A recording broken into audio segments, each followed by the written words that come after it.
Hey everyone, welcome back to Professor's Play, the show where you can get just a pixel of deep thinking with your mostly nonsensical video game discussions, as I'm sure you all know. I'm Professor Phil Chavot, he's Professor John Adams, he's Professor Brendan West, and once again with us today is our esteemed friend and guest, Professor Amelia Chesley. This is our third series on Professor's Play, and our second episode in this third series, the one where we give our first impressions on a game. But since this time we're doing like a whole series, right? So we finished the first game in the series, which is Portal, and now we have started Portal 2, or tried to. It's kind of hard. And so we're going to give you full spoilers for Portal 1, kind of a review here, and then our first impressions for Portal 1. So it's kind of like Portal 2, excuse me. So kind of like an aggregation of episodes 2 and 3 together. Yeah. Sort of. Yeah, fun times. Or 3 and 2, I should say. Yeah. Before we begin, I want to ask, as usual, how is everyone? I'm going to start with John this time. I'm good. Thanks. That's good to hear. Brandon? I'm trying to think of a better word than ugh. Well, that's not a word, I don't think. That's an onomatopoeia. Well, it's a sound. Morpheme. Yeah, morpheme. I like that, yeah. URGHRGH. That sounds like Karen. Previous series. Easter egg, right here. And then, Amelia, how are you? I'm great. It's not a Tuesday, sadly. You're right. But I have something that I found in my files that is pretty awesome. Sure. I don't know if anyone can see this on the screen, but it is the sheet music for Still Alive. What is that? Why do I have it? What is Still Alive? It's the song. The best that part of GLaD Portal 1. Sings to you during the end credits. It's part of what? Best I part don't of know. It's Portal part of the awesome quirkiness that is Portal 1. Yeah, so at the end of Portal 1, against full spoilers, after you beat the final boss, you like basically kill quote unquote an AI, which means you shut it down, right? Okay.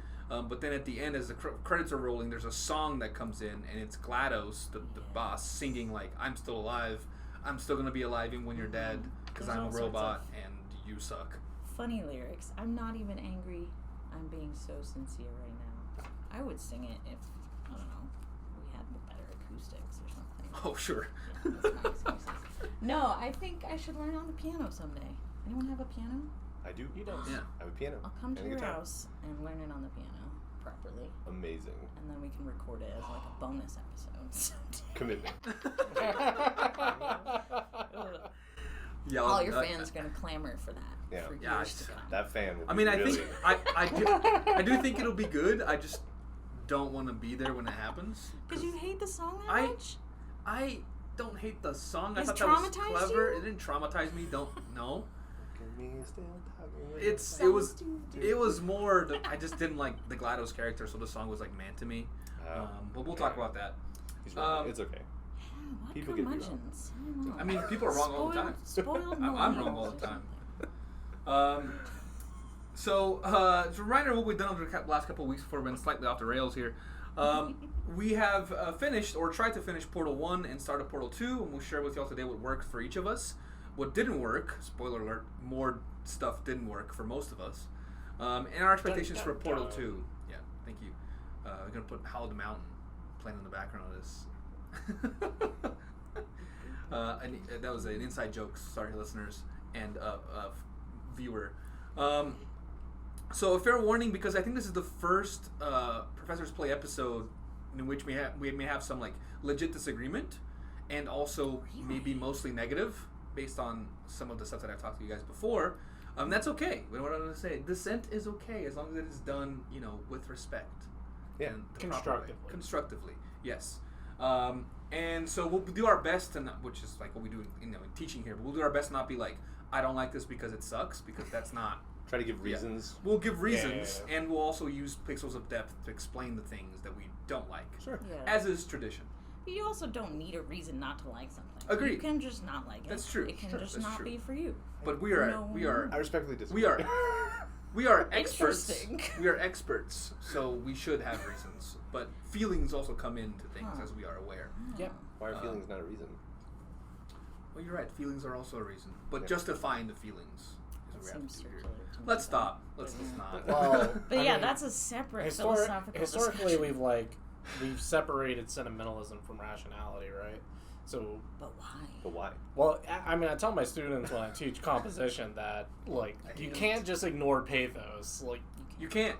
If you That's try why to use Aristotle all wrote logos, those. you're deluding yourself at best. That's why Aristotle wrote that book. Yeah, it's Books 2 and 3. arguably like the most powerful. I agree. Of- It is. Absolutely. But there's still reasons for it happening. Yeah. Me and Phil were just having this discussion about fallacies yesterday. Or do we create the reasons like post hoc? I don't think so. That's a separate. This is a separate topic. discussion. Back to Portal. Back to Portal. I felt like Portaling everyone's in. Can you hear my water? Back. Yes, I can. You can edit this out. It's a nice segue, right? Hopefully. No, it's good. Yeah, we need water. Hydrate out there, people. Mhm. It's rustic. So Well, we're in Arizona. We've got True. excuses. to start off, I like to. I wanted to do something where like we're gonna give our thoughts on Portal 1, right? So a full review kind of stuff. I'm so sorry. We will save. It's okay. It's rustic. We will save our full scores for the series to later, to the next episode. But for this episode, Scores. Wait, what? yeah, you have Like, to we No. out of rate 10. it. Okay, Scale I'm 1 to 10. philosophically opposed to rating That's things. just how you feel. That's just how you feel. I'm And gonna if not, we're opt going out. to plug I'm in gonna yours as I'm conscientiously- philosophically opposed to rating things. I'm Out of 10. consciously Yeah. objecting.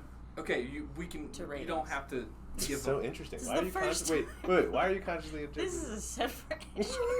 We can. We'll I don't approach know this. if I want to get into We'll it. approach this in the next episode. In the next episode. I do That want to get makes into sense. it. But this is the first I'm hearing about this requirement. So, I have give a actually. grade. I've thought about ratings like from a film perspective, but what I've always tried to do is like Next episode. lay out the criteria. So like, what is a 1 versus like what is Yeah, a absolutely. 10? Yeah. So, yeah, You need well, to have a proper scale. Teaser for Next episode, join us for a riveting discussion on why we rate things. Yeah. Or not. Or not. First of all, those are my favorite We can discussions. talk about Peter Elbow.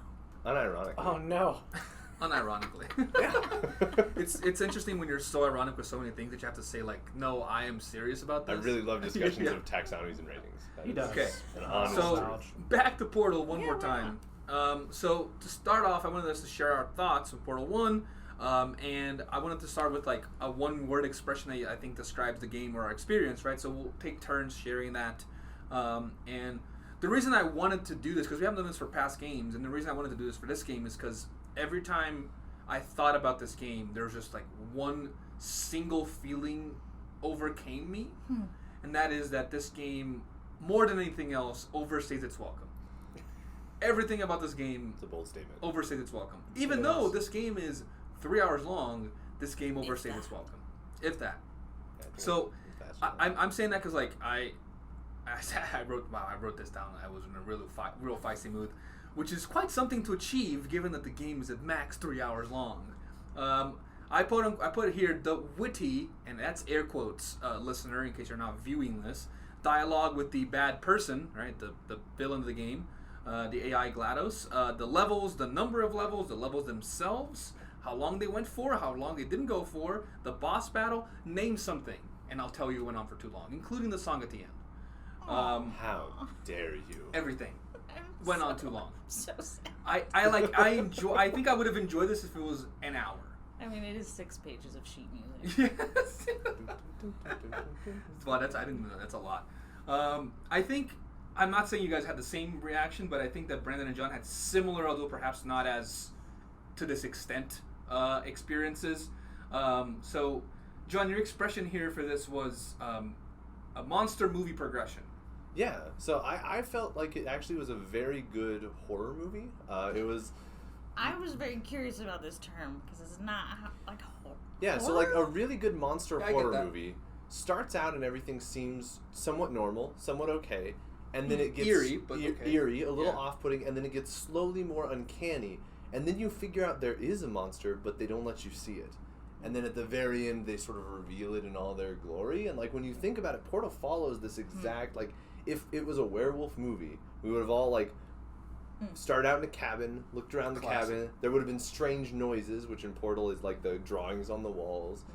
Somebody would have like disappeared or been damaged, the companion cube, and then eventually the reveal of the full werewolf. And I thought it did a really good job of that. And so I, unlike Phil, I loved the tone of the game because mixing that monster movie with like humorous, The ironic dry, negging, the dry humor, is something that is uniquely Portal.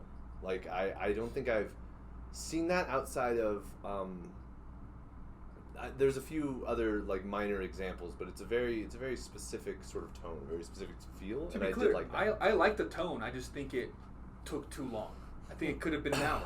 not Yeah, I don't 3. think I'm disagreeing with you on that front. See, that I think we agree here. I like the tone, and we'll get that here in a little bit. It's just that I thought that the monster movie progression was really well done. It just shouldn't have taken 2 hours for the first third of the game. Yeah, it was basically. already We'll talk slow about burn. it. Yeah. But I think there was a reason for that. But no, I think that the game, for the people that don't like it, to try to talk you into liking it, I think if you go in expecting it to be an action-adventure game, you're going to be disappointed. Yes. But if you go in thinking of it almost as like a horror or suspense thriller game, Yeah, I'd say suspense. it becomes thriller. like a funny suspense thriller, and it's unique. I enjoyed it. So yeah, the tone we agree on. I just think the monster movie progression I thought was awesome. It's just, to me, it took too long to get to that point. And we were talking about the level length and level design, perhaps. And Brandon, this goes with what you said, which was your issue was the level progression.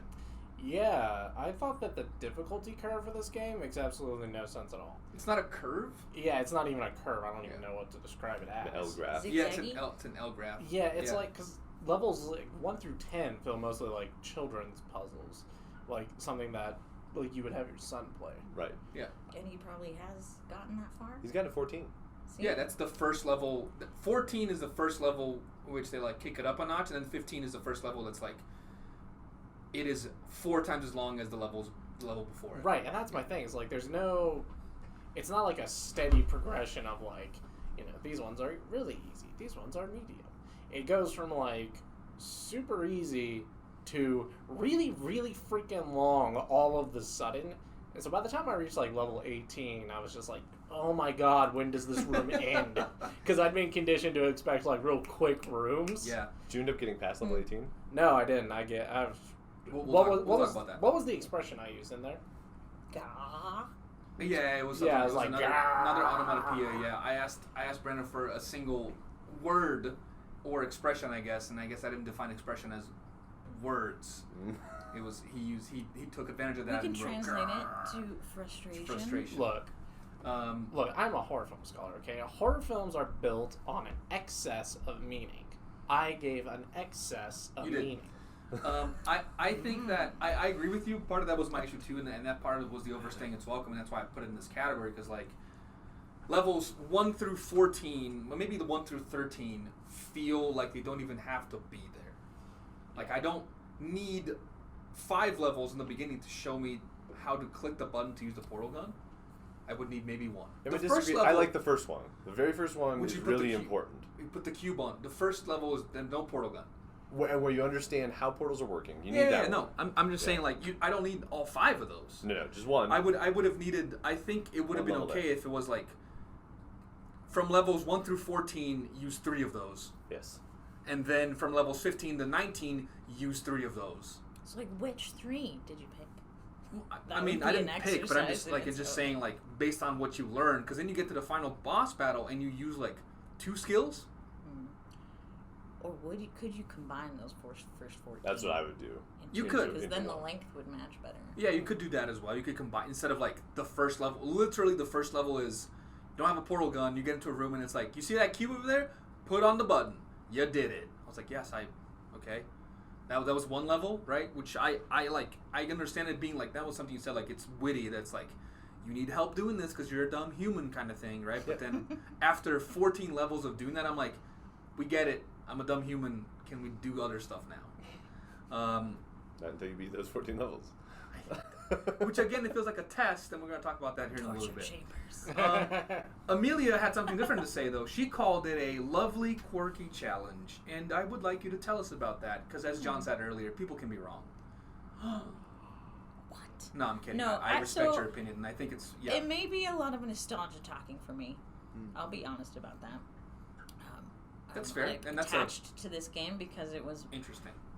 kind of it was a new beginning. It was Pixel like- depth. Nostalgia Yeah. is like a huge motivation for gaming Yeah. in general. So yeah. So I think that's a big part of it, but also I innately like puzzles, crossword puzzles, jigsaw puzzles. Like I have honestly a stack of probably like 25 New York Times crosswords from the paper that I'm gonna get to those. Do you like Sudoku? Yeah, it's not my favorite because math. Yeah. But- This felt like Sudoku to me. That's Okay, I can see that. Yeah, word games are my forte. Mhm. She's really good at bananagrams. Oh yeah, I played the all bananagrams those against her. puzzle Well, I got style things. flattened by her at bananagrams. Yeah. So I wasn't dominating the whole night. Well, I'm not very good at it. But Phil's not very good at bananagrams. but yeah, so I Concede. think a combination My second language, okay. of nostalgia and the puzzliness, plus all the good things that you all have noticed, the humor and the design, the vibe. I'm a fan. I'm a fangirl Yeah. of this game. See, I've The learned that I'm a nostalgia. Portal centrist. I'm just like, The I'm nostalgia just thing is attached to it now. really interesting because we, like, over the past, by we I mean the field, but over the past, like, 7 years or so, have, like, really looked into nostalgia and gaming, and we found some interesting things on, like, how playing a game that is nostalgic to you, which is a bittersweet emotion, right? So you don't feel good, but you don't feel bad. It's like a feeling of a warm feeling for something that can never happen again, which is like a bittersweet, right? Yeah, there's a great podcast about nostalgia from NPR's Throughline, just like how nostalgia has been transformed and like monetized. it used to be it used to Yeah. be kind of pathologized. Like Yeah. this is a problem if you are pining for some whatever old lost Yeah. thing. And now, super commercialized, like all the media. Stranger that's- Things. Yeah, because Oh, yeah. the Bingo. definition of nostalgia is literally pining for something that can't come back, Yeah. right? Yeah. The past. So, there's some interesting things that we found out that, like, if you and this is Roman and Niels' work, and if you game and feel nostalgia, it increases like wellness and a lot of like positive emotions and all these kind of things, despite the fact that it is this bittersweet emotion. And they found out, and they've repeated this study a bunch of times with different games and different nostalgic situations where nostalgia is sometimes the main motivation for playing something. Yeah, it's Which is the only interesting. thing keeping Nintendo going as a company. Oh, I Shots disagree. fired. They make good new games. You played They make Scarlet good Violet, games. you loved it. I loved it, but I put up with a lot for the nostalgia aspect. I feel like if you Would I have played a non-Pokemon themed monster capture game with No, the but same that- sort of avidness? but you can't. The thing is, like, you can't like you can't make that argument without Pokemon existing in the world. Right. There's no way of thinking of No that way of without considering existing. it. So saying like, would I play another monster capture game? No, because I play Pokemon.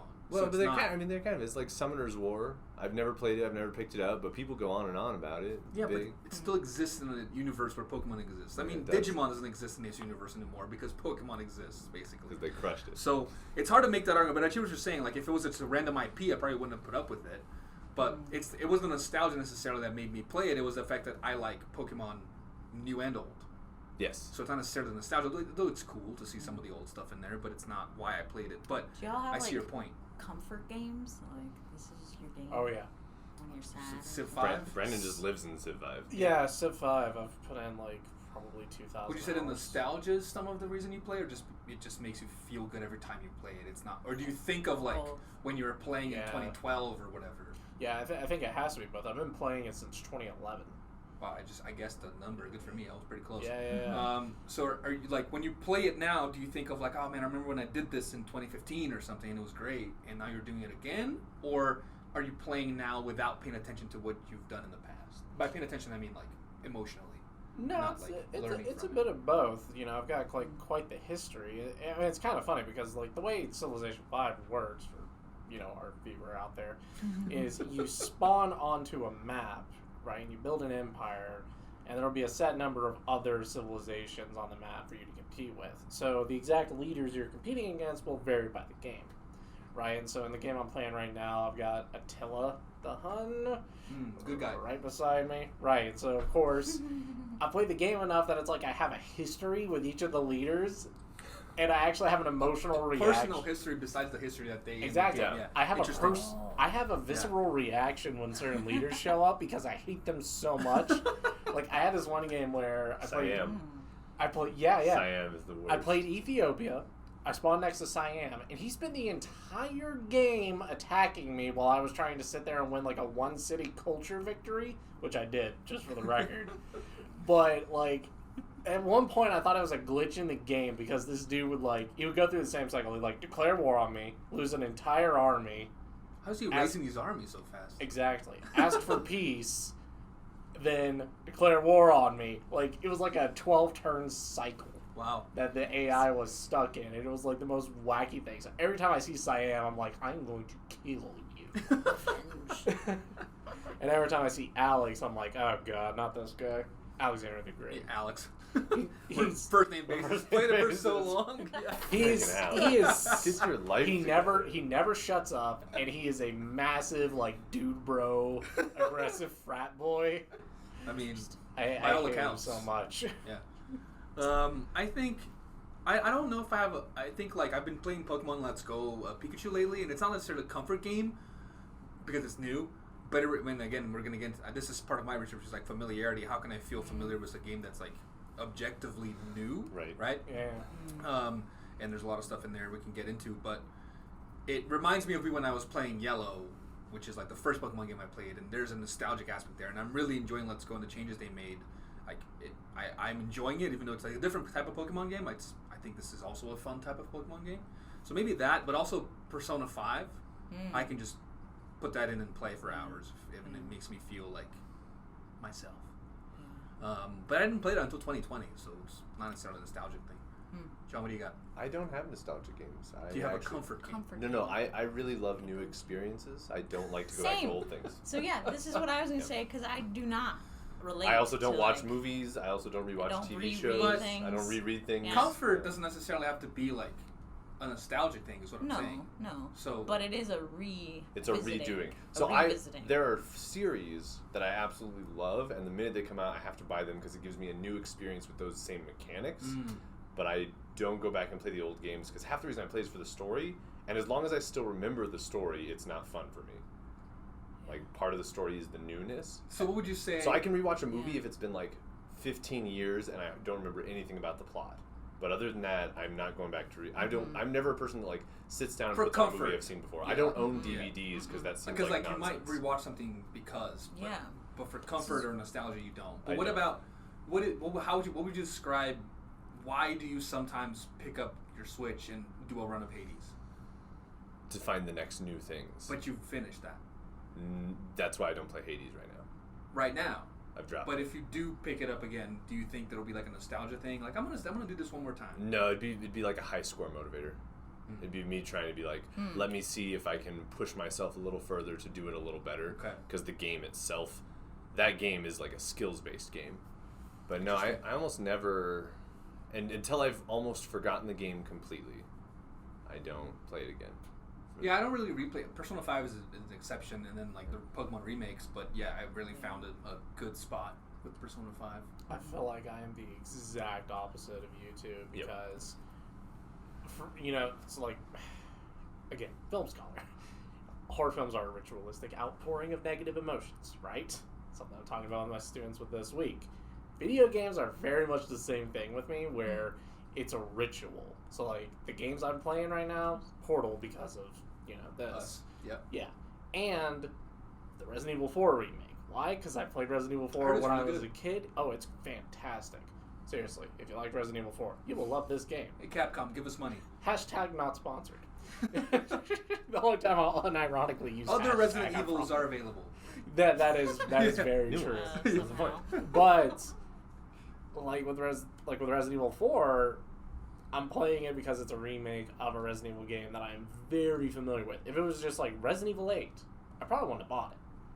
Right? And so for me, like that comfort aspect, that nostalgia aspect is what gets me into video games almost entirely.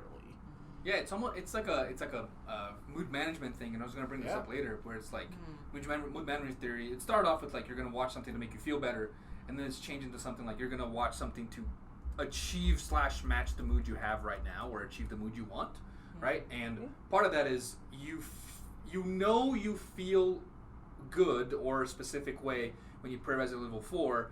Then why would I play something else if when I want to feel this way, I know this thing can get me that? Exactly, Right? and like it's a trait. It's a trait thing. Yeah. And at different points in my life, there are times when I'm up for trying something new, and there are times when I am not. Yeah, and right. It's like trait, if I've got demand, like there's an emotional demand in trying something new, more so for different people, where it's like, if this doesn't fulfill the emotion I'm looking for right now, even if it's subconsciously, I'm not gonna feel the way I want. right, and Sorry, go ahead. No, I was gonna say, I guess like that is what makes the difference, because the emotion that I'm generally trying to feel is like doing something new or figuring out how to do something I haven't done. Novelty is the emotion that I'm. Yeah, and it's also why, like I've mentioned this, I love Magic the Gathering.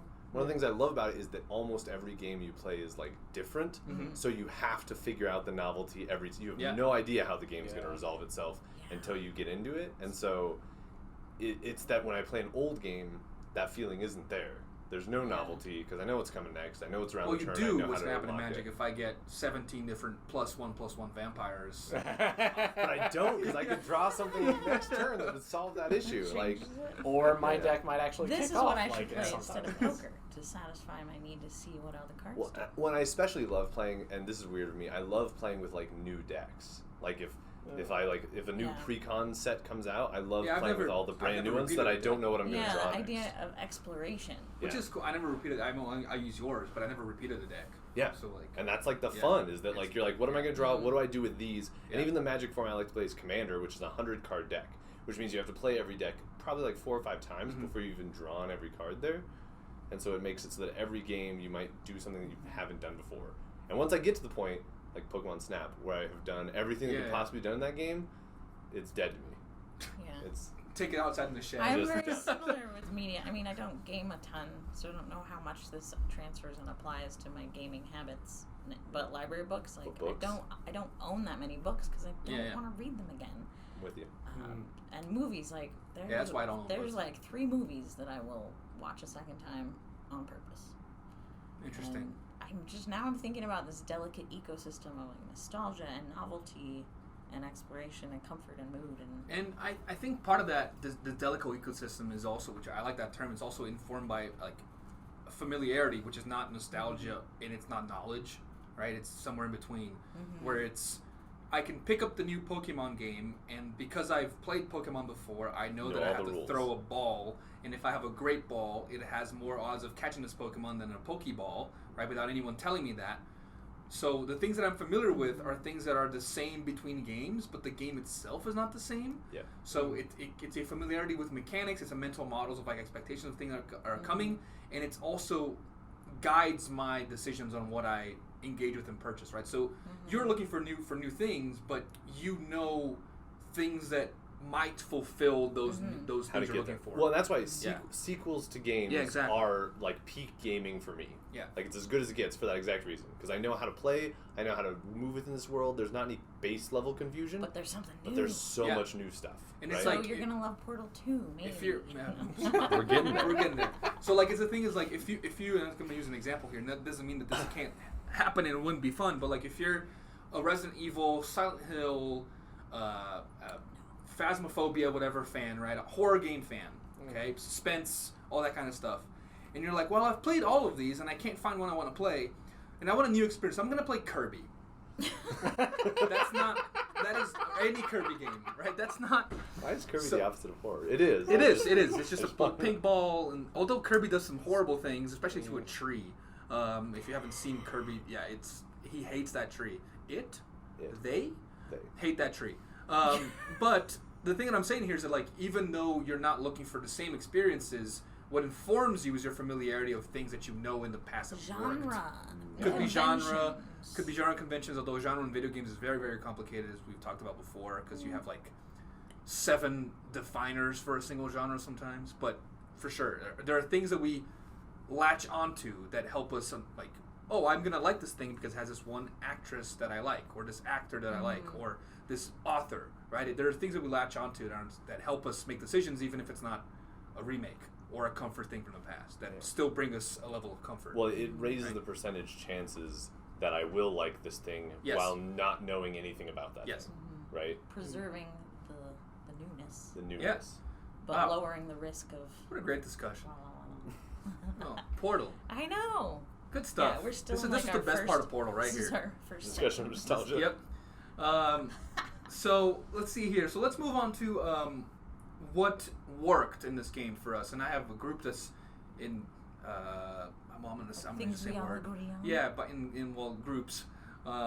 Based on things that we agree on. So for the first one up, Amelia, John, and Brandon all said that they really enjoyed the dark humor and especially the main villain. I'm gonna say herself. Herself. Yeah. GLaDOS. Yeah, GLaDOS. So, would you guys like to talk about that?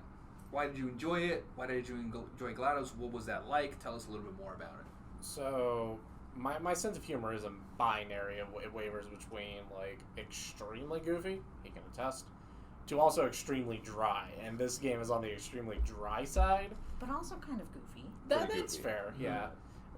Yeah, there is something really goofy about a Terra going, I don't blame you, when you destroy it. Yeah. It's I would say it's real almost- goofy. It's Even like absurdist. yeah. Yeah, it's Absurdist. absurdist. Yeah, yeah. Absurdist. Well, And it's dry, darkish. Yes, that's but the it's word. also like, you say dark, but it's also so lighthearted in the same way.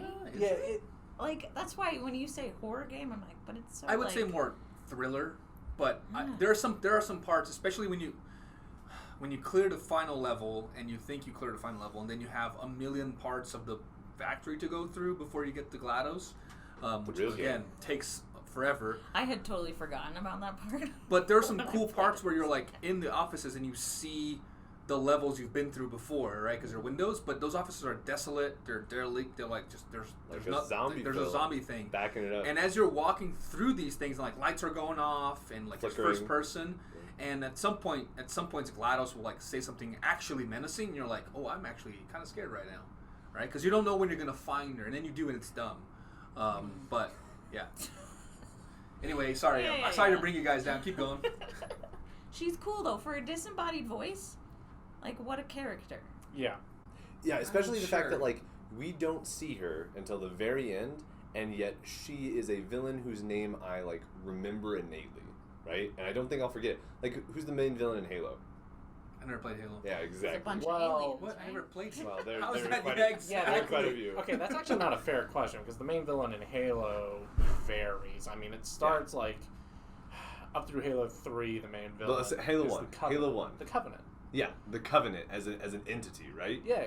But there's not, and there's like the Prophet, and there's a couple of people, but there's not like a character that's like, this is a character that made itself a person that you hate in like voice alone. And the thing is, Yeah. like, You don't ever see I'm it. gonna let you guys keep going before I bring you guys down again. Keep going. Yeah, stop being a Yeah. curmudgeon. Sorry. But they, Yeah, get off my lawn. I mean, she's really good, and she's Mm-hmm. genuinely funny, and the lines at the end, as you're throwing pieces of her, chunks Oh, of her yeah. into the Inferno, are just great. Side note, like, part of my personality is the curiosity cube.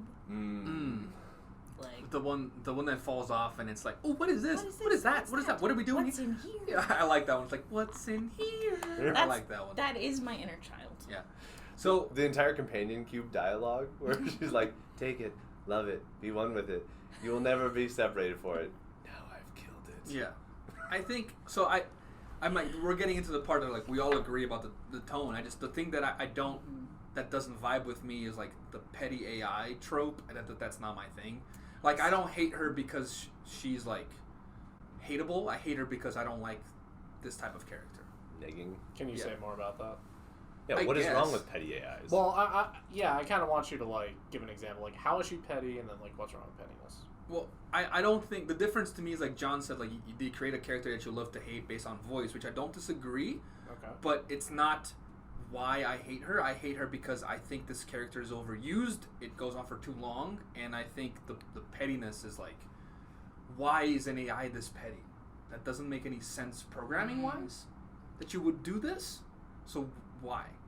So we'll have to get to this when we're talking about, like, why play a game ever. Anyway. Well, but I assume, I assume that think there's a GLaDOS line is a there. rogue AI. yeah. Do we assume, like, I assume that she was originally programmed for a good function. Something terrible has happened outside. The AI has been forced to, like, run with itself long enough that it's gone insane. Yeah. I don't think anybody programmed GLaDOS to do this. I think GLaDOS is doing a perverse version of what she is programmed to do. yeah. She is like Sunny at the end of Yeah. iRobot. She's been told, protect all humans, and they're like, the only way to protect all humans is to murder them. Yeah. Right? And I'm okay with that. Mhm. But again, I don't think there, because the pettiness implies some sort of like knowledge of how human emotions work, Yeah. and I can't compute that It's like to a use an disconnect. expression. Yeah, there's a disconnect there. Like, that's not the fact that she understands that pettiness would make us upset doesn't make sense, given that if she went rogue, she went rogue before or as humans were disappearing. So why would she understand the concept of me being mean to us? Because she was been programmed with a full range of human emotions. She knows how human emotions work and act, but before the things went wrong, she was programmed probably to use that to like comfort and encourage and continue testing. And then when it got twisted, she started implying. So basically, you're saying she's not sentient. I'm saying she is sentient, but she's gone mad. But what you're saying is she is using her programming to make us feel bad. So she's not making a decision to make us feel bad. She's using programming. So she's recognizing the situation and applying logic. Does it matter? Wait. In the same way people do. In the same way, if I wanted to make you mad, I would understand what would make you mad and then say that thing that I want to make you mad. But you want to make me mad. She doesn't want anything. That's what I'm saying. I think she does. How do you know she doesn't? That's my question. I was like, she's an advanced enough AI that there are wants. And we know that a little bit because in Portal 2, just to give it the spoilers away, she says that when she's shut down for 2 years, she has to relive over and over and over her death, and she holds a grudge over it, and it makes her feel like vengeful. She says that. We don't know how true it is. But I believe it's true. She's very, very human. I believe she's human. I think the main thing here is that my main issue is that I think the petty AI, like AI being mean to you, is an overused trope, and maybe it wasn't in Puzzle 5. How so? I think this is like I'm curious where you see it. Where have you seen it elsewhere? I feel like every single show that has a robot has one robot that's like too witty or petty. Like if you think of K2SO and Rogue One, a bunch of robots in Star Wars. Same kind of thing happens in the new Star Trek. The sarcastic robot. I'm like, I don't need this anymore. But all those are post GLaDOS. Not all of them. What's a pre-GLaDOS snarky robot? A lot of Star Wars robots and Star Trek. Where do we map Marvin, the paranoid android? Oh, he's in there as well. But the thing is, like, he's not mean. He's not mean. That's the thing. That's why I think he kind of escapes this. Drag you down. He's not mean, but he drags you down because he just hates everything, which is fine. There's a difference between hating everything and being purposely petty for no reason. I've pulled up a list of some of GLaDOS's best quotes, because I couldn't remember them verbatim. I think the writing is really good. It's not for me. The writing. I feel like there's something. Okay. Sorry. No, go ahead. I feel like there's something we're overlooking here, though, which is that, and spoilers, I didn't make it to the GLaDOS fight, but I know that's not our fault. No, it's you not. need to ditch your controller. Yeah, apparently. It is meant for keyboard and mouse. No, it was an Xbox True game. fact. It was True an fact. Xbox game, and I'm using an Xbox controller. Yeah. Anyway, but what were you going to say? She has a very valid point. I really should have. So I've seen it argued before that GLaDOS, and I apologize for the image, resembles a woman suspended upside down who's been bound and gagged, right? Like, there's something very human about this AI, even, like, in the imagery associated with her. And so when it comes to, like, the pettiness, imagine being in eternal discomfort / pain. Why is she The only way that the AI... What can an AI do, right? I'm not saying it's well developed, but I am saying that, like, the implication is of something that is lashing out because it's in an eternal state of agony. That's fair. And again, that's a fair motivation. All fair things. Still don't think it's a good type of stereotype. Well, not stereotype, but like trope. GLaDOS lines. Yeah. In fact, you did so well that I'm going to note in your file in the commendations section. Oh, looks like there's lots of room here. Let me give you the fast version. Yeah, that's from the There, if you have any questions, just remember what I said, but in slow motion. That's the second one. That's from the second one, which I think I think it's in that one. They give and part of my issue with this game is that there's a lack of reason for everything. Yeah. And that's what Brendan was saying. Like if they at some point you find a file that's like GLaDOS existed for 300 years and has been doing this forever, be like, okay, I kind of get why you're bored as hell. You want more exposition. I want more exposition. There's implied moments of that though, right? Because we know that Shell is not the only Shell. She's one of 300 people in Contagion. Yes. In Contagion. Which we find out in the second game. Well, no, you find out a little in the first game because somebody's leaving you notes to Could escape. be you though. We don't know that. Yeah, exactly. Yeah. Thank you. Yeah. I like that it's ambiguous. Yeah. I'm like, I don't need a bunch of like, here's exactly why everything's Phil also happening. doesn't like Dark Souls. He also doesn't like the but tonal they have setting. tons of lore. No, I don't. But it's all implied lore. No, but I don't mind implied lore okay. as long as you can find it. Oh, somewhere. Yeah, you can't find it anywhere in here, right? So, Huh. I don't need everything to be exposed to me, which sounds awful. But I think please don't do that. Expelled out, you mean? But I think that like there's some things I think would be better if there was a little more exposition. Huh. But I do the writing and the tone is, like John said, genuinely funny at times. You described it as a great Office Space type comedy, which I agree. Space. Some of the stuff that was like, did you just take the aperture science thing that we don't know thing what it does? thing that we don't know what it Went does? into that And if you fire. have the captions turned on, which I do, Yeah. it like aperture science thing that we don't know what it does. Every single word Hyphenated? is hyphenated and capitalized. So that's the Wow. name. So of it's the the thing. name of the thing. So it could be an acronym, right? Official. Yeah. Because everything has like the emancipation grid is going to. If you feel any running on your ears, you should lay down immediately and seek medical attention. Don't worry too much about it though. That's just the emancipation grid emancipating you from your ear canals. I was like, oh my god, which is like really good office speak. Right? Yeah, well, and that's the like one of the things when I said unique tone about this, that there's like unique Portal tone. It's that there's multiple levels to what's happening here, right? There's Shell, who's probably feeling the full-blown horror vibes, right? She doesn't Yes. know this.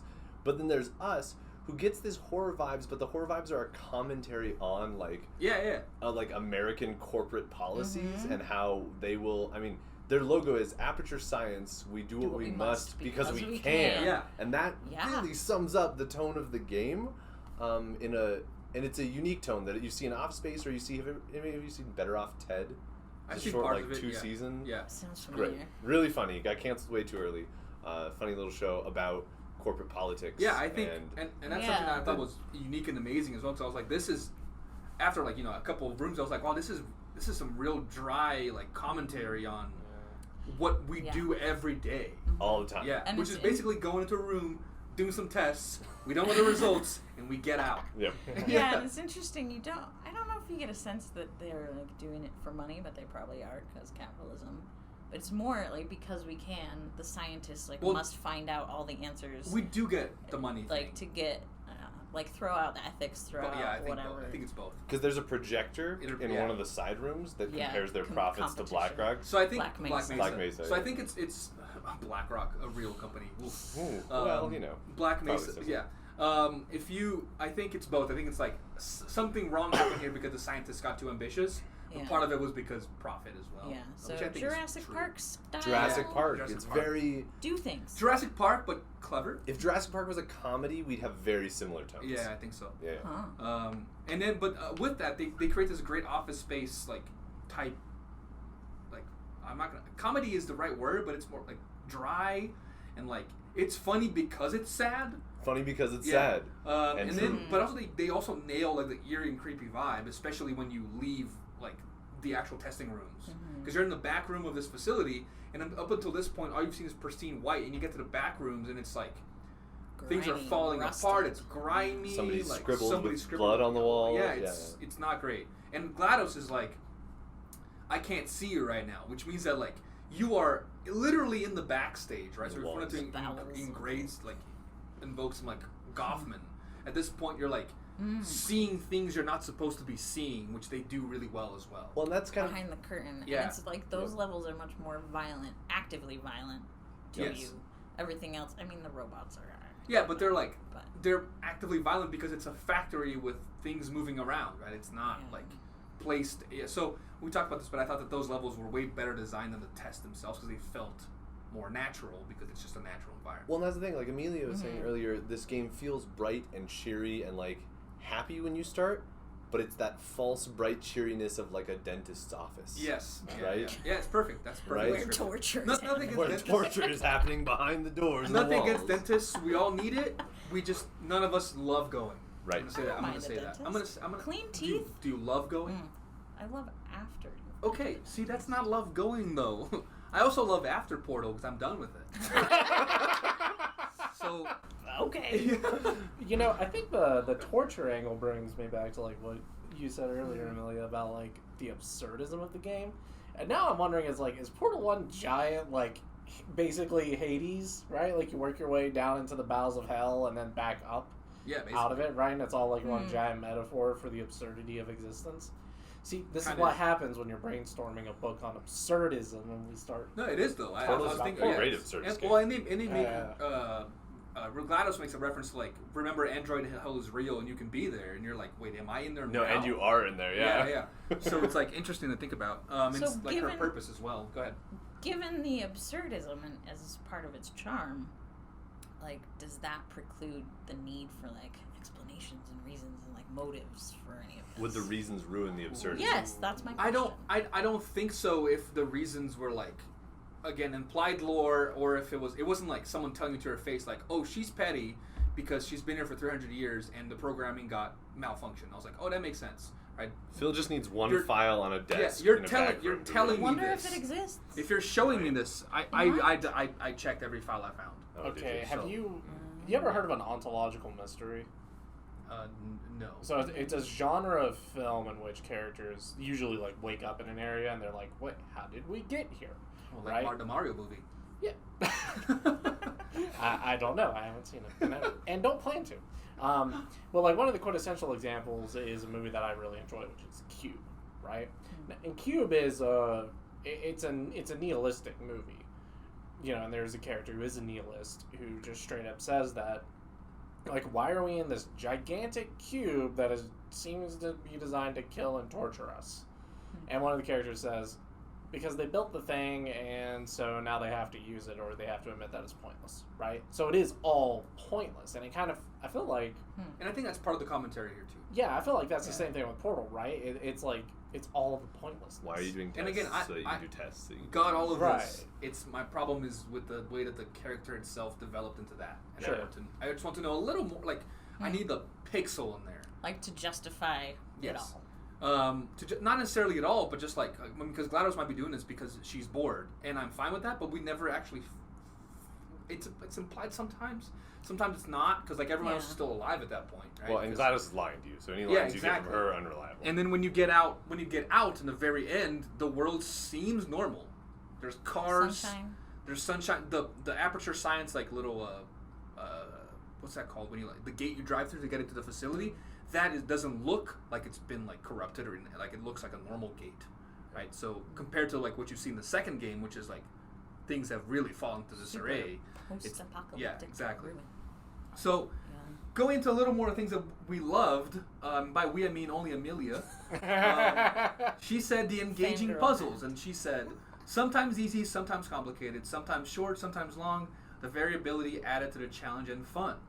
I mean, that goes back to like the novelty aspect. Like, that's all that I need from a game. Yeah, that's Really? which I mean is totally fair. Right? Puzzle games are that's it. Like you're Yeah. solving puzzles. Yeah. So that's fine. Like, Yeah. stack of crossword puzzles. So do you think, and That's John and I were why. talking about this, do you think you would enjoy if it was like a narrative-based game, more so than Portal, so to speak, but like you would get to a certain point and it'd be like you have to solve a puzzle to go in here, but the game itself isn't based around puzzles? So, like, totally different style of game. Totally It's different more, style. Maybe like Persona 5 or something, narrative-driven. Yeah. And then there's like a puzzle in it. Yeah. I don't know. It's a toss-up. I don't Which know. is a lot of AAA open world games are basically like that, right? You're like exploring All the you're like, Uncharted games. Yeah. Uncharted games, Zelda games. You're like, how do I got to a new area to get into this temple, to get into this whatever this is, or to beat this thing. I have to solve a puzzle as it's happening. Maybe. Right. I mean, 'Cause that's my inkling is that everything else would be tiresome, and I would like the Interesting. puzzle. Because I mean, yeah. Portal 2, you'll have to like remind me what happens up to chapter 3. I don't remember what happens between anything. Like, it's been so long. Till you but get to the next puzzle.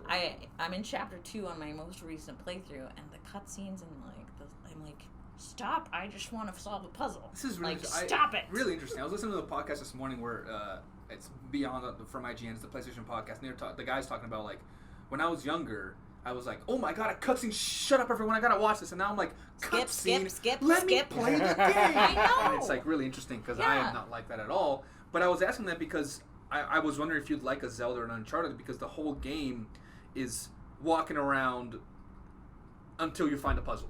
Yeah. And So then you solve maybe it. I'm thinking of like God of War seems kind of like that. God of War is a With little like that. little It's much more puzzly violent than the two I have things. described. Well, yeah, there's a little Yeah. more fighting, but there's also Yeah. a lot of puzzle solving Yeah, from yeah, what yeah. I've seen. Yeah, there's some puzzle As a solving. girlfriend reviews type. There's some puzzle perspective. solving. I would say it's the puzzles. Not that they're not as clever as Portal, but they're not the main draw of the game. No. Whereas Zelda or Uncharted, a bunch of fans of those Really? series are fans because of how the puzzles work. Yeah, I don't know. The water temple, for example. John is shaking his head. He has trauma. We're on opposite ends of the spectrum, and I think maybe the water temple in Zelda caused that trauma. Is all I'm saying. So the water temple, for those of you that don't know, is this. This is from this a puzzle is it in Majora's Mask or Ocarina of Time. Ocarina of Time. And you could get in there, and if you did something wrong, which I did as a tiny little child, It's hard. It's not easy. Yeah. Even now, you'd be like, wait, because it's not linear, right? You have to like raise the level of water, put it down. Well, no, and I can be wrong on this, but I think what it is that if you go into the temple before you get a device called a hook shot, you can jump down into the temple, and the hook shot's the only way to get out. So if you jump down to the temple and then save because you're afraid a monster or enemy might come, you end up saving in the temple with no way to progress in the temple. Yeah, you have to start the whole game over. That's a flaw. It's a Oh, flaw man. for sure. And it traumatized me deep. And I will say that I'm the dead opposite. I play puzzle game like I liked Portal, but I liked Portal for all of the witty, snarky clownish lines and the story and it progressing. And I was Puzzles were just tedious. the puzzles weren't tedious. They were okay, but they were just barriers I had to jump over to get to the next thing I wanted to see. Yeah. And so I was trying to progress them as quickly as possible. Yeah, that's why when you asked me like a couple weeks ago, like, oh, did you see this like hidden room? I was like, not even looking for it. I'm just doing this.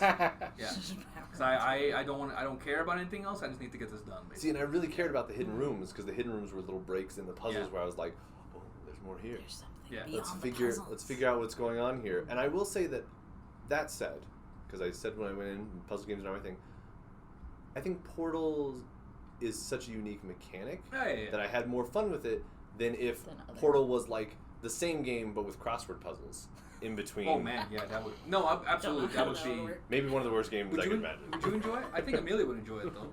Probably. Yeah, exactly. I love See? crossword puzzles. I think instead of like using a portal, you would have to like basically they're Pokemon all Puzzle Put some League. no, Scrabble they're tiles in escape the right rooms. order. They're escape rooms. Yeah. Every single room you go in is an escape room. Yeah. And I'm playing a game like this with my girlfriend right now. It's like called Agent A, and like it's very basically like escape rooms, and like they're not necessarily rooms. One of them is like a giant mansion, right? And you have to like find things in different parts of the mansion. And it's kind of fun, but at one point you're like, okay, I have clicked on every single part of the screen here, and nothing has happened. So, We're gonna look it up. WTF, right? Yep.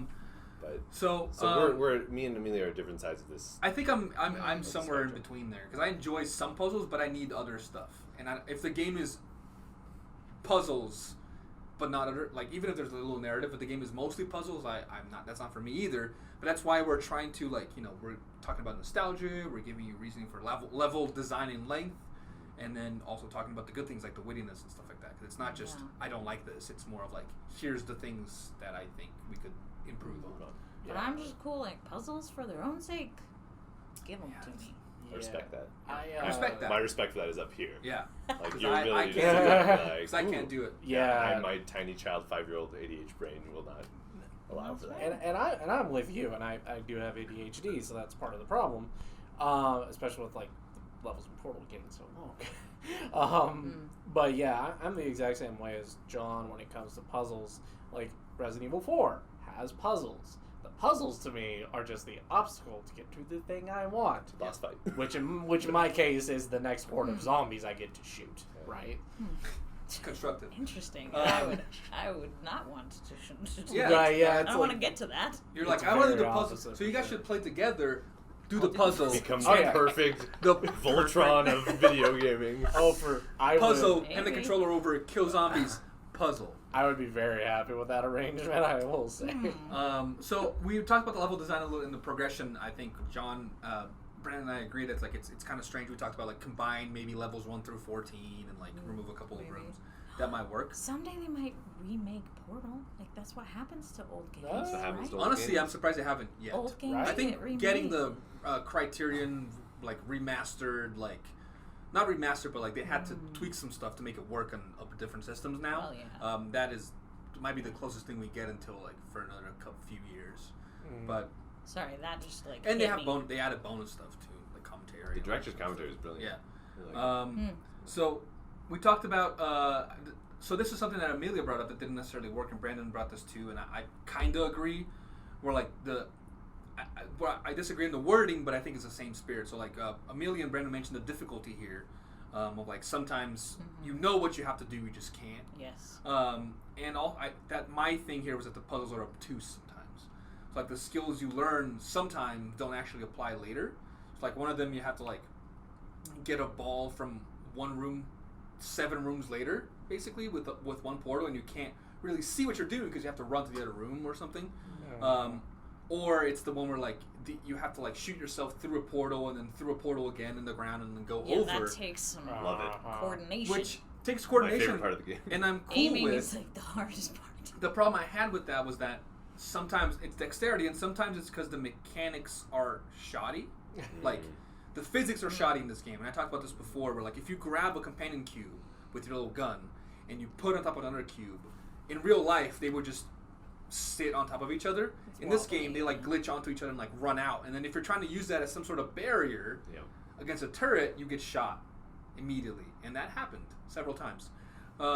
So I think this game, kudos to the marketing department or whatever, because they did a great job at selling those as features, right? This is all glitchy because you're in a weird space. You're using a portal gun.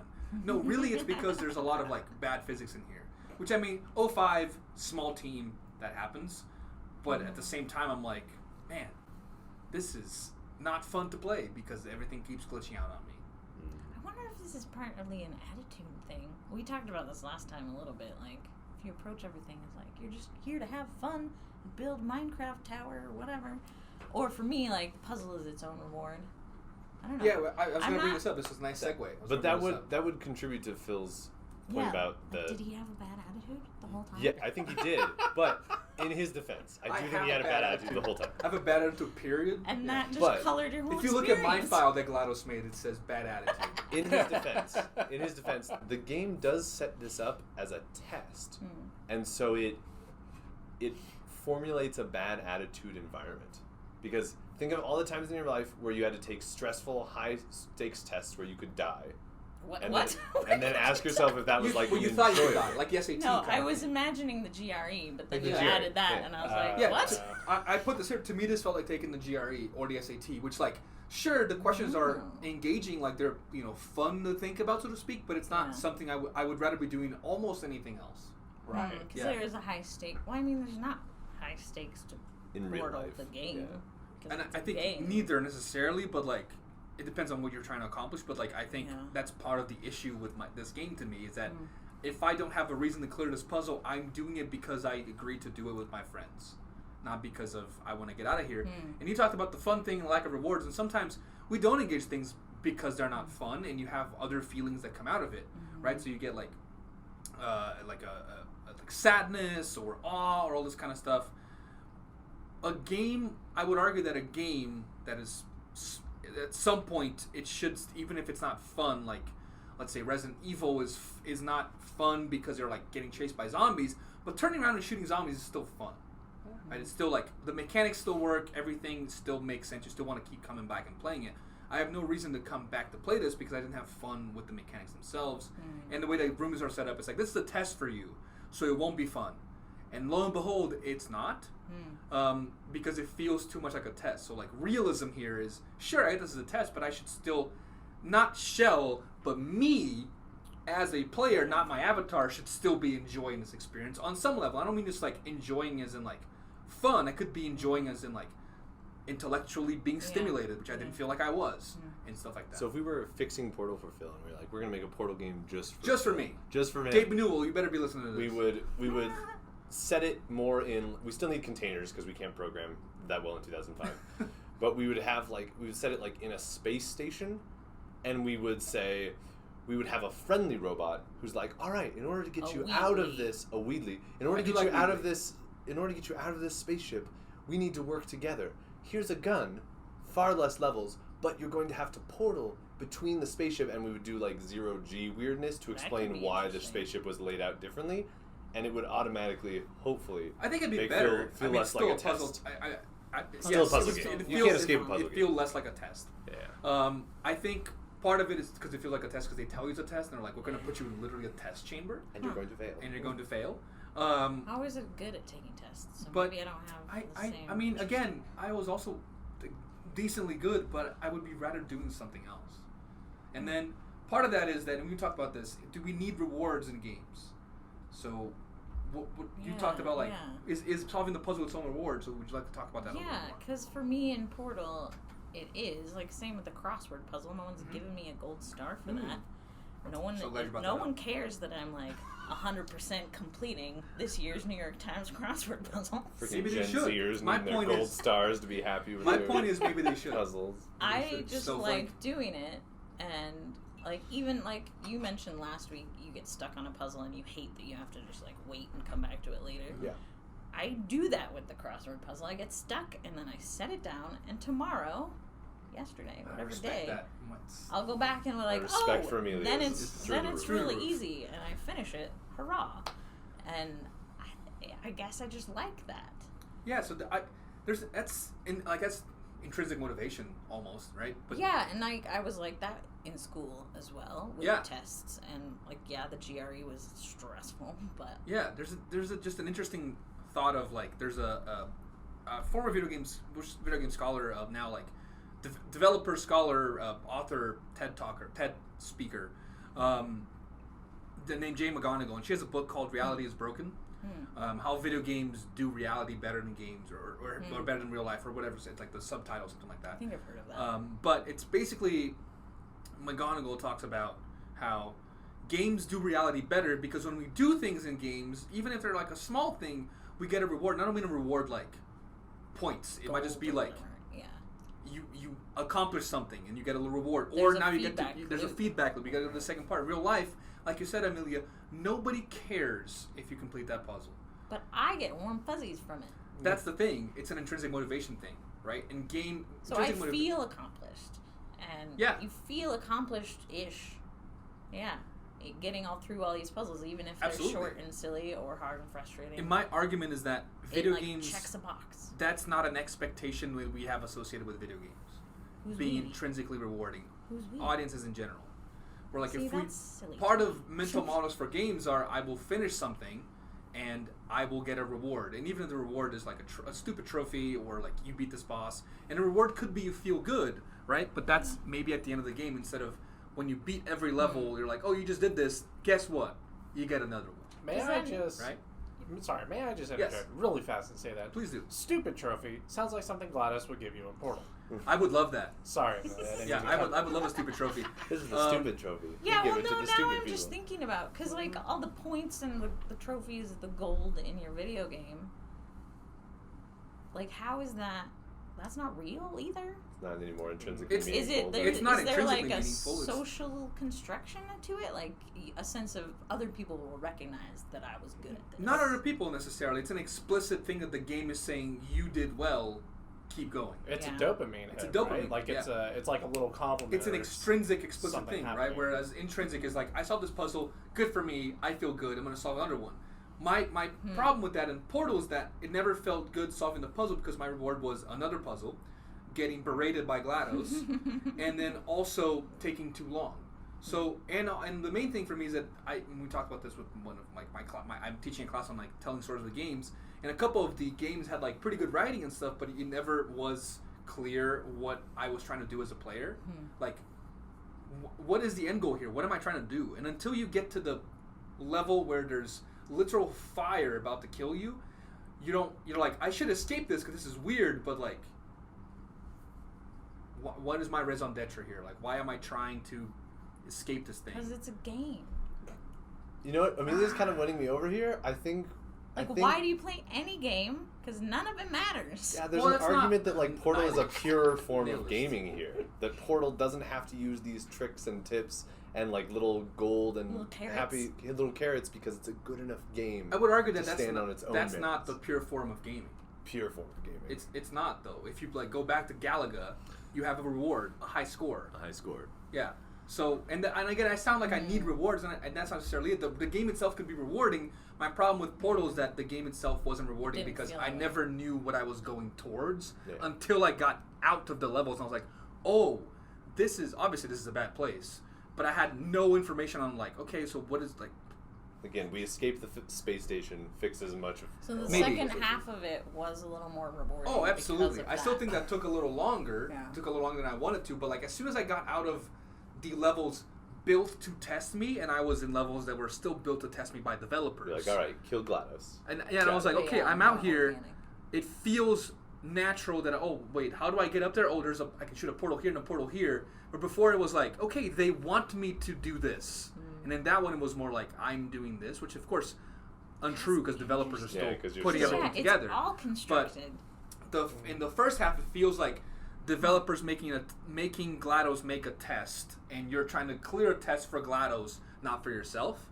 In the second part of the game, where you're outside of the testing rooms, it feels like I'm trying to escape, and I can use things in the environment to do that instead of I'm in a testing chamber and I'm going to fulfill this purpose. That's a very interesting comparison because, like you say, like, I just talked for so long. Sorry, guys. It's the same, like, it's all a puzzle to solve for a game. Perception. But the first half has this skin to it that it's endless test. And the other one there's some hope or something. The ironic and like really post-structural part of this is that the first part with the skin is actually the part without the skin, right? Yeah, The first part with the skin removed is actually what video game programmers are doing, where they say these are the 4 places you can cast a portal. Yep. This is how the portals will work. And the second one that they add a realism that has skin. no skin. Yeah. They add a realism skin to that base game, and that's so. Even though it feels like, pretense. Even though this feels like this one's realer and this one's less real, it's from a programming perspective, it's actually the opposite. This one is much more base programming, nothing special. And it's what you were saying, that it's a perception, right? So we know from realism research in games that we don't need games to be like real life, right? If I released a new Mario game and you're like, okay, so Mario has a new mechanic, every 20 minutes you have to pee. Because real life, and you're like, wait, no, that's not. I don't want that in the Mario game, right? That's too real, right? So some games can build around that, like Death Stranding has a mechanic for that, and like some games can use that, survival games. But that's not what we want in every game. So I don't want a test in a game to feel like a test. I want it to feel like a game. Feel like a game that has a test in it, right? So I think that the level design for post leaving the facility or in the bowels of the facility is much more clever. Because they are trying to make it seem like we're not directing you, which is what every game does, but we still are. Like every single tile in there is placed. Yeah. In the first part, it's like we place every single tile here. And it's you get to do it. It's like But this conversation has made me appreciate Portal so much more as like a piece of art, not as a game. Although I agree that it should be like it is a case study. It's a case study. And as much as I did not enjoy playing it, I'm glad I did. I'm so glad I played GLaDOS I did. Because it's clever. There's a lot of like this reskinning and skinning. Like, what does it mean to put a puzzle in there that I tell you this is a puzzle, and versus tell you this is not a puzzle when it is. It's a good like the semiotics of this game. After having that, I didn't realize before having this conversation. Let's write a paper about it. Make it. We could a much better. TM copyright. Yeah. So even if you're like, I don't appreciate playing this game. Episode title: The professors are GLaDOS. They played Portal. I like that. Like that. Despite. Is this a good time to talk about like what are they testing? Because I really want to we can. Speculate. I want to get into what are they testing? I want to get into the second game. What kind of test? I want to get into the second game. We can talk about it after that. And I think it'll be better if we talk about it in the second game, because in the second game there are hints. There are hints, and also GLaDOS is like, we're just gonna test forever. So maybe we can get into that, because maybe she was already doing that before. Yeah. Put a pin in that. So let's go into the Portal 2 first impression. We only have about 20 minutes here. So it's a much larger game, right? It's like 3 times as big. It's like 8 or 9 hours instead of 2 or 3, right? And there's 9 chapters. I'm in chapter 3. Amelia has gotten to chapter 7, but is currently in chapter 2. Stuck in chapter 7. John is in chapter. I'm in 3 now. John is in 3 as well. Yep. And Brandon will get there. Maybe. So, Brandon, I just want to be real clear here, has freestanding plans with his younger brother to start playing Portal 2 co-op. That's true. Tomorrow. Yeah. Okay. And that is the actual reason he has not touched it yet. Also because you didn't finish the first one, but no, that one has stopped you me. You did try this time. I did try, until I eventually was like, you know what? Try it without the We controller. will, viewers, find a game that Brandon will finish at some point. This one is different because I actually did make an effort this time, but eventually I was like, you know what? You got a problem. 7. It's supposed to be fun. We're all just trying to have fun. Ha ha ha. having the same amount of fun I had playing Portal. No, I'm Look. kidding. I'm enjoying this a lot more. But yeah, y'all like Portal 2 a lot I more. am sorry. No, just don't worry about it. I'm just giving you a hard time. Jimmy, It's just You just won't be able to talk about rustic. Portal 2 with us right You know, the now. berating we do before we start recording, we're just doing it in the podcast now. And that's a throwback to like 3 episodes ago or something. it absolutely is, yeah. So in one word, one expression for John and I was more fun than Portal 1. It's more fun than Portal 1. Easily more That's fun not than And Portal 1. it's cleaner. Cleaner, The which graphics makes are sense. way Are way better. It came out a couple years later. Bigger team. They made money in the first one. Yeah. All this kind of You stuff, could right? tell. So it is better looking, Yeah. but it's more fun in general. Although I would argue that I was playing Portal 1, texted my girlfriend like, wow, I've played like 30 minutes of this and I'm already enjoying it more than entire Portal 1. And then something happened and The I was first like, 30 Run minutes Paul. are like a cutscene. I loved it. It's amazing. I was here for it. That's all I wanted. And then Amelia said, not the same, It's but not pretty the cool. same. It is pretty cool, but it's Yeah. not the same. Yeah, I agree, which is a good thing. That's why you like it, I guess. And The John vibe is said, weird. and this is interesting, I want to get into this. John said, you said this was the game that Portal 1 wanted to be but couldn't. Yeah. What do you mean? It very much felt that way. It very much felt that, like, with the cutscenes and with the complex environments, because you have environments that are no longer just like white walls, to ruin just a little bit of Portal 2, you come in and in Portal 2 you're in the same facility, identical facility, but it's had something post-apocalyptic happen to it. So there are plants growing, dirt, there's water effects. It's a very complex environment. From the get-go, you get kind of that post-Stage 19 feel from Level 2. And I think that a good portion of why they did the plain white walls simple in Portal 1 is because they literally didn't have the memory space, and storage. And now they do, and so it feels very much like this is the game they would have made if they had the technology and the money to make it in the first place. Here's what I will disagree with you. We had a technology. This is 05 or 06. You can put a lot on those discs. Like the entire God of War games are on those discs. Okay, you can put a lot in there. So I think the difference is, it's still the game that they wanted to make, but they were like, we don't know if this is going to work, so let's make the simplest game we can, right? While still, being clever and having all this like basing it off of space, sort of. And then if it works, now we can bring in Stephen Merchant. We can bring in cutscenes. We can add more textures, right? So I agree with you. Computer screens that play fun clips and images. I agree with you that it's like the game that Portal 1 wanted to be, and not because of technology, but because of small team and proof of concept. Well, if I may, if I'm not mistaken, Portal came out for the Xbox as part of the Orange Box, which also included Half-Life 2 and Team Fortress 2, right? It's all Valve stuff. And so wasn't there limited memory there then, since they're combining these games? Was it Well, single disc? And it didn't come out for the Xbox first. It was computer first. Okay. It's Steam's primary game. Yeah, that was years later that they paired it with the Orange Box. Okay. I think. But anyway, even if the history here aside, it's like there was memory. There were limitations, whether they were budget, team. Yes, I think the limitations were budget, not because it didn't have the money necessarily, because like we don't know if we want to commit money to this. The team was small, like it was like 9 people, right, which is awesome that they were able to do this, and why it's this as well. So like real world stuff, intervening on how we perceive games, right? Yeah. And I think that they wanted to do all this. Maybe they had some of these ideas, but they were like, if this works, and they made money, it became a cult classic. They were like Portal 2, Stephen Merchant, cutscenes, graphics that move, new mechanics, fancy, right? Fancy. Yeah. Which is a reskinning of some things, and this reskinning is much more clear than the original skin, so to speak. I think if you play it in like a PS2 or Xbox, for example, it is. I've seen clips, and it's like it's blurry, right? Obviously, technology at the time, and now it's like even Portal 1 looked good, but you can tell that it's like simple on purpose. So I thought your comment was really good at the game that it wanted to be, but couldn't, and I don't think couldn't is technology. I think it's well, and even like the other cutscenes sides. we get explain some of the frustrations that you had with Portal 1. Yes. So like the fact that we can include cutscenes, now all of a sudden we can give GLaDOS direct motivation. And again, I think that this is part of like they use that lack of how much we can commit to this as a feature. Like Office Space comedy, you're not going to know what's happening. It's absurdist, which is fine until you get to the point where you're like, I don't know why I'm doing this in the first place. Yeah. Right? To me, at least. But so what is working? Phil, myself, John and Amelia, we think design of early levels I thought was pretty good. Would you agree, Amelia? Yeah, I mean the art and everything. Yeah. Super cool. With John and I just talk about more cohesive story. Well, there's a clear goal now. Like even if it's like there's a new AI guy called Wheatley, which I love because it's Stephen Merchant. He's a great so comedian. annoying to me, though. He's amazing. Wait, what annoys you about Wheatley? Because we had made Phil explain himself. So this is what Fair. you said about Portal 1. Yeah.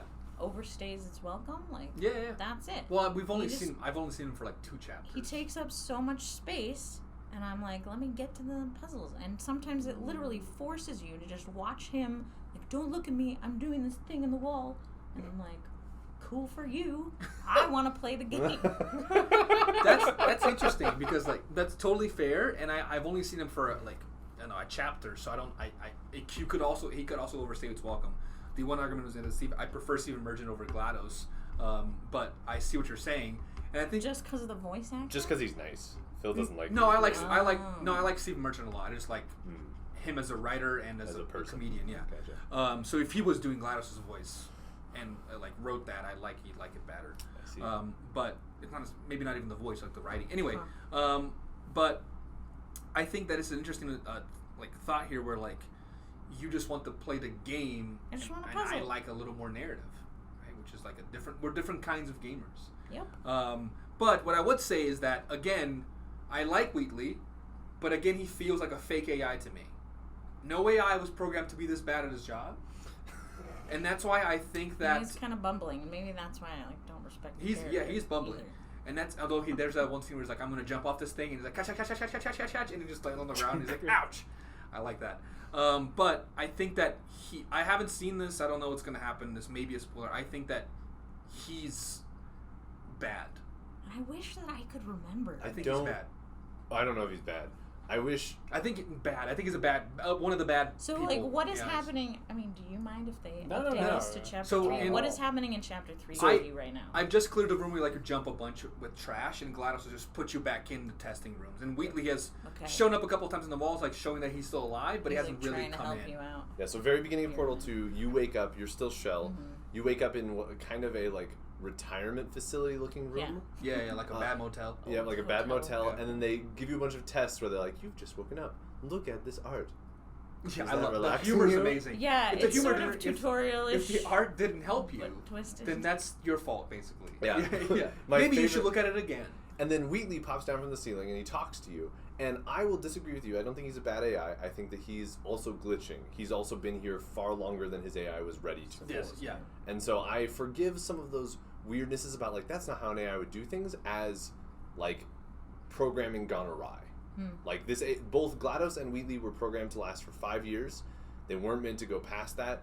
They are having to compensate I think- in weird ways. I They've think mutated. I think there's part of that too. I just think that's like the more I thought about it, I was like, when you restart GLaDOS, he just messes up so bad because he's like, I'm gonna use an escape pod. Oh, my mistake. I just restarted the bad person, and I was like, that's not. I feel like you know more about this facility that would allow you to do that without doing this. Maybe. Which is why I'm like, and also I just really don't want Stephen Merchant to be bad. So I'm like, man, they're No gonna do kidding, this to he's me, bad. aren't they? Yeah. So you haven't found the little potato contraption yet. No, No. it has not been a potato. Yeah, so then he guides you through this, and That's the only thing that I remember. it starts moving you through the facility, and you and him are looking for a way out. Yeah. And then as you're looking for a way out, you accidentally flip all the breaker switches that turn Accidentally. GLaDOS back. resurrects. Accidentally.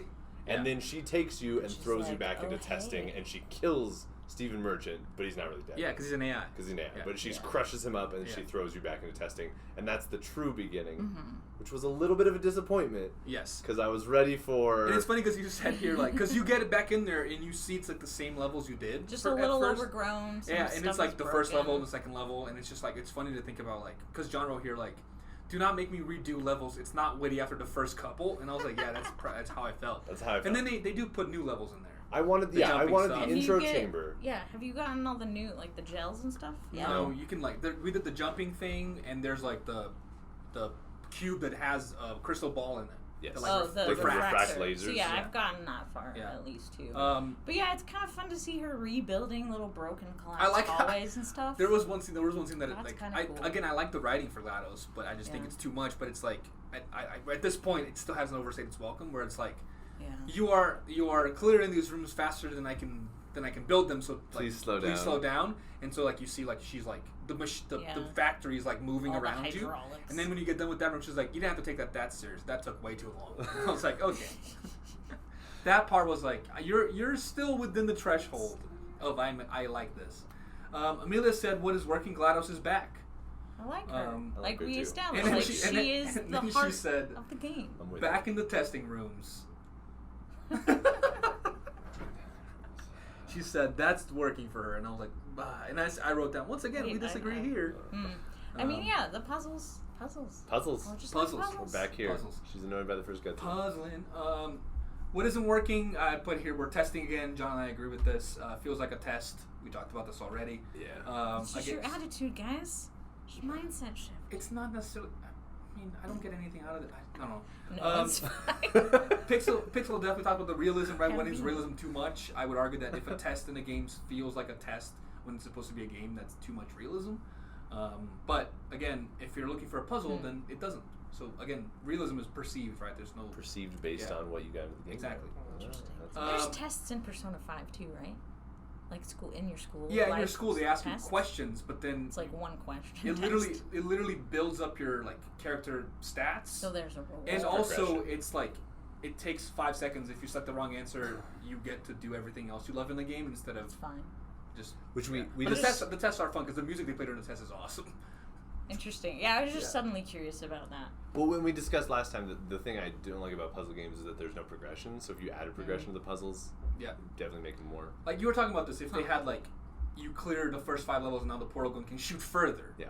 Even if it was already now at this point they give you the portal gun so as it is, so to speak. Yeah. If they were like, oh, now you can shoot across the room, and like, oh, okay, Or if I was developing this and it was Mm. roguelike, because I love roguelikes, Of course. what would happen is you would have white, if we were making this portal game for John, you'd have white squares that you could shoot Boutique places board on, games. and then every time you failed or died, the white would expand Oh. and grow like bacteria, and so you'd get to a point It where would you could get portal easier. anywhere you want. Yeah. It would get easier the more you failed. Yeah. I love which roguelikes. is a game mechanic as well. Yeah. Yeah. Huh. I mean, if it get harder every time you fail, that just means that that player is never going to clear that level. Yeah. Yeah. So if it got easier every time I failed, that would be like peak. But it's fine because actually I haven't had any trouble with puzzles in Portal. I knew he was going to bring Been this doing pretty well. the one room Portal I has looked not at- annoyed me because I have not. Yeah, most of them, they're What pretty annoys me easy is to the figure rooms them out. themselves, not solving But yeah, the puzzle. the Right. actual execution, like Yeah. the ones I got stuck on in Portal 1 is where there's a timer. Yeah, I Or have, you I drive have it. this here.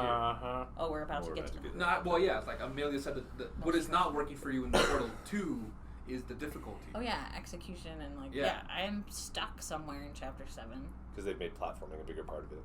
And yeah, maybe that's it. Maybe I'm not sure. Brendan made a grr face. No, that was an existential angst face. That's not grr? What? What is Just the sound relating for to that? the stuckness. Being stuck.